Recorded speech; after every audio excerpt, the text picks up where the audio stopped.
भगवद गीता के 10 उपदेश आपका जीवन बदल देंगे। भूमिका भगवद गीता, जिसे गीता भी कहा जाता है, भारतीय धर्म, दर्शन और आध्यात्म का सबसे महत्वपूर्ण ग्रंथ है। ये ग्रंथ महाभारत के भीष्म पर्व में भगवान श्री कृष्ण और अर्जुन के संवाद के रूप में प्रस्तुत है। गीता के उपदेश न केवल अर्जुन के संकोच और द्वंद्व को समाप्त करते हैं, बल्कि आज के समय में भी मानव जीवन को दिशा देने में सक्षम हैं। यहाँ गीता के 10 महत्वपूर्ण और जीवन बदलने वाले उपदेशों का वर्णन किया गया है। 1. कर्मण्येवाधिकारस्ते मा फलेषु कदाचन। अध्याय 2, श्लोक 47। कर्म करने का अधिकार तुम्हारा है, लेकिन फल की चिंता मत करो। इस उपदेश का अर्थ है कि हमें अपने कर्तव्यों का पालन पूरी निष्ठा और ईमानदारी से करना चाहिए, लेकिन परिणाम की चिंता में उलझकर कार्य से ध्यान हटाना अनुचित है।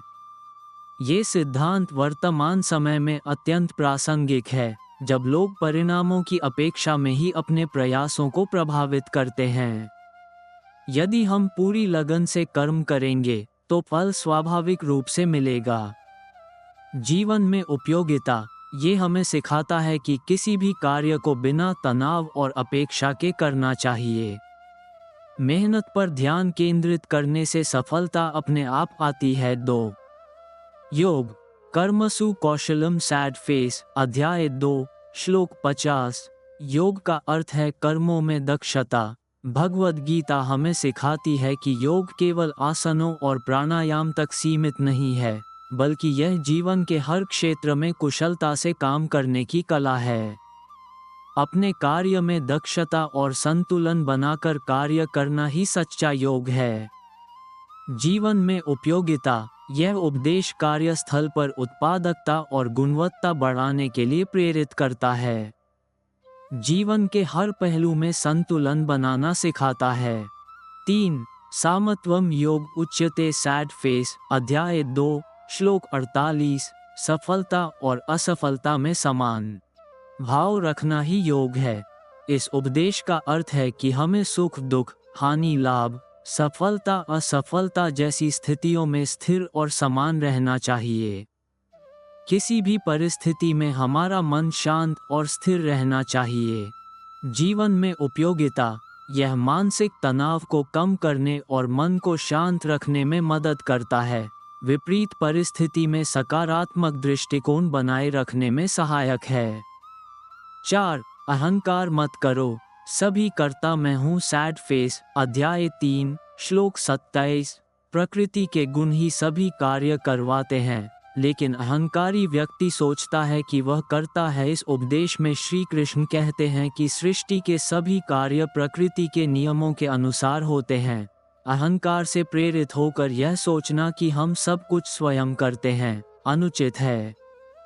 जीवन में उपयोगिता, यह उपदेश हमें अहंकार छोड़कर विनम्रता अपनाने की प्रेरणा देता है।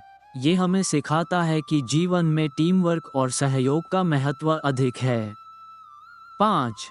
भय से मुक्ति। अध्याय 4, श्लोक 10। जो मुझ में पूर्ण विश्वास रखते हैं, वे सभी भय और मोह से मुक्त हो जाते हैं। श्री कृष्ण कहते हैं कि जो व्यक्ति ईश्वर में विश्वास रखता है, वह सभी प्रकार के भय और मोह से मुक्त हो जाता है। आत्मा का ज्ञान और ईश्वर की शरण भय को समाप्त करता है। जीवन में उपयोगिता, यह उपदेश हमें जीवन में निडर और साहसी बनने की प्रेरणा देता है। यह अनिश्चितताओं और कठिनाइयों से निपटने में मदद करता है। 6. इंद्रियों पर नियंत्रण। अध्याय 6, श्लोक 5। मनुष्य स्वयं का मित्र और शत्रु दोनों है। गीता के इस उपदेश का अर्थ है कि हमारा मन ही हमारा सबसे बड़ा मित्र है और सबसे बड़ा शत्रु भी। यदि हम अपने मन और इंद्रियों पर नियंत्रण कर लें, तो जीवन में सुख और सफलता प्राप्त कर सकते हैं।